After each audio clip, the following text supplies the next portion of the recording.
كان معكم النهارده من اسره دريم بالنايل سات رئيس هندسه البث مدحت عبد المنعم. خطيره جدا خطيره جدا، الهدف ياتي الهدف ياتي، يا ولد يا ولد الزمالك.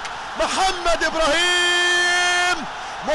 ابراهيم خلاص اتاخرت وجت، طلبتها ونلتها، طلبها ونالها الحاج حسام، طلبها ونالها الجمهور الزملكاوي الكبير.